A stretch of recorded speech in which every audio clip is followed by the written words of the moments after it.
Je suis déprimé, là. Moi, je me demande souvent si c'est juste que j'ai un petit down normal. Ou c'est à cause de mon handicap. Mais quelqu'un qui n'est pas handicapé, lui, quand il est déprimé, ben, il est déprimé pour les bonnes raisons. Si j'étais pas handicapé, ben, au moins, je serais heureux de savoir que je suis malheureux. Pas à cause de la chaise roulante, mais juste parce que j'ai raté ma vie.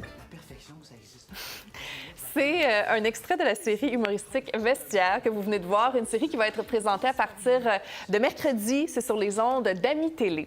Alors, c'est une émission qui nous entraîne dans le quotidien d'un club de nageurs. Vous voyez, la plupart des scènes comme ça se déroulent dans le vestiaire, justement. Des nageurs qui sont en situation de handicap. Alors, les personnages... Vous l'avez un petit peu entendu justement dans cet extrait-là, sont décomplexés, les acteurs sont rafraîchissants, le ton est assez léger de façon générale. Et là, bien, pour en parler, je reçois la comédienne Charlie Rousseau. Bonjour Charlie. Allô. Merci beaucoup pour votre visite ce matin. Bien, merci, ça fait plaisir. Alors, une série comme ça, francophone, qui met en scène seulement des acteurs en situation de handicap, c'est une première au pays. Qu'est-ce que ça représente pour vous, un projet comme celui-là? Bien, j'ai souvent envie de dire, il était temps. Ça représente une belle visibilité, ça, c'est sûr et certain. Ça représente enfin de la diversité qu'on peut mettre à la télé. Parce que moi, je pense que le public est prêt depuis longtemps. Peut-être l'industrie qui était parfois plus frileux, mais enfin, là, on va de l'avant. Puis ça, c'est que positif. Qu'est-ce que vous aimeriez que les gens apprennent ou retiennent de la série? Parce qu'on le voit, là, il n'y a aucun sujet qui est tabou. D'entrée de jeu, même le premier épisode, je pense, dans les premières répliques, on parle des subventions que les personnes en situation de handicap peuvent recevoir. On parle de relations de couple également. Qu'est-ce que vous voulez que les gens retiennent? Bien, je veux qu'on retienne que tout le monde, en fait, l'inclusivité, c'est un peu le message. Tu sais, on est pareil, là, nous aussi, les personnes qui ont des handicaps. Là.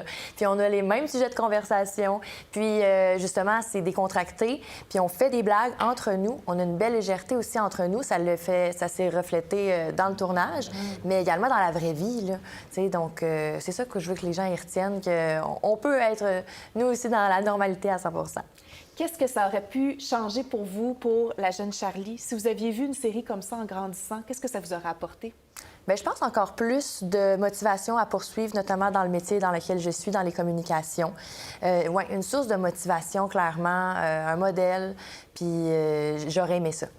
Oui. Vraiment. Ça peut ouvrir des conversations aussi, j'imagine? Oui, ça, c'est vraiment aussi un objectif que j'entreprends par les médias sociaux, par exemple, où il y a les jeunes, parce qu'en ce moment, c'est une réalité. On peut les toucher, d'ailleurs, sur les réseaux sociaux.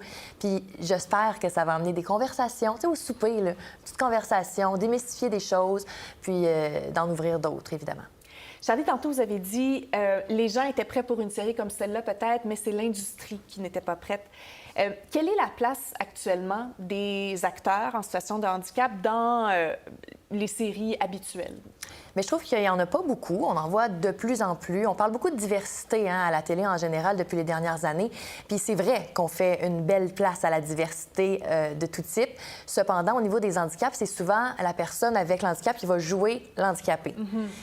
Son handicap est au cœur de son personnage. C'est la raison d'être, d'une certaine façon. Exact. On ne fait pas abstraction de ça. C'est ça que je trouve dommage. Là, évidemment, on a des handicaps dans le vestiaire, mais au contraire, justement, on sensibilise les gens.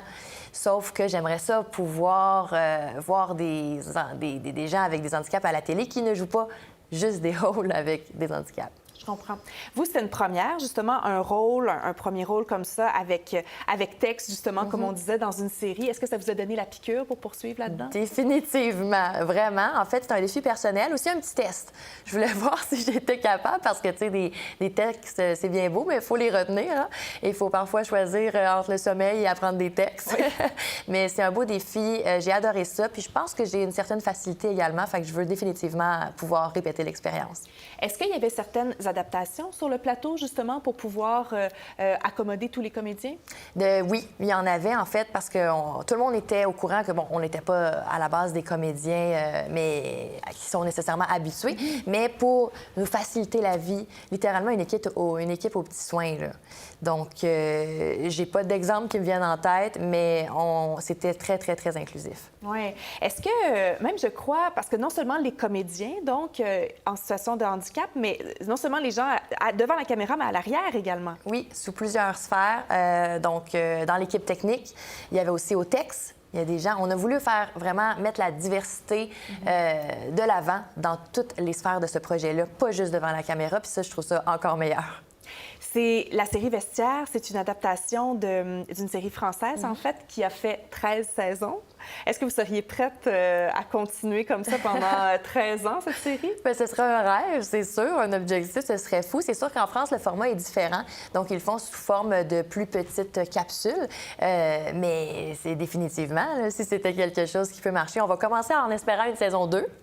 On va l'espérer très fort. Puis, je pense qu'il y a de bonnes chances. Alors, elle s'adresse à qui, cette série, selon vous? À tout le monde, définitivement. C'est un large public. Je pense que n'importe qui aime rire, qui n'aime pas rire. Donc, définitivement à tout le monde. Est-ce que vous le voyez parfois que... Parce que justement, je nommais d'entrée de jeu les blagues qui sont faites tout de suite sur les personnes en situation de handicap, mais est-ce que vous le voyez que parfois, ce sont des blagues qui causent certains malaises, ou est-ce que vous sentez des fois que les gens ont de la difficulté à embarquer dans l'univers? Je pense pas. Puis au contraire, je pense que l'humour, c'est toujours une belle façon d'enlever le malaise, d'enlever l'éléphant qui est dans la pièce. Moi, si je l'utilise, ça et l'autodérision depuis ma naissance, en fait. Et c'est comme ça que je peux aller chercher les gens qui ont un petit malaise quand je les rencontre pour la première fois, tout ça. Je vais être la première à faire des blagues. Puis je sais que les autres personnes qui jouent dans le vestiaire, les autres comédiens, sont comme moi, utilisent aussi l'humour dans leur quotidien. Puis ça fait vraiment partie. Donc, je pense que c'est important d'y aller avec la série. Puis c'est pour ça aussi que c'est humoristique. Ah oui, voilà. Et c'est très bien réussi. Donc, cette série sur Ami Télé, ça va être à partir de ce mercredi. Et il y a également, à un certain moment, je pense que ça va être sur Tout TV également, donc disponible en ligne pour tous. Donc, à partir de mercredi, Charlie Rousseau, merci beaucoup pour votre visite ce matin. Merci beaucoup. Bon samedi. Merci. Pour voir nos émissions en entier, rendez-vous sur la chaîne Ici RDI.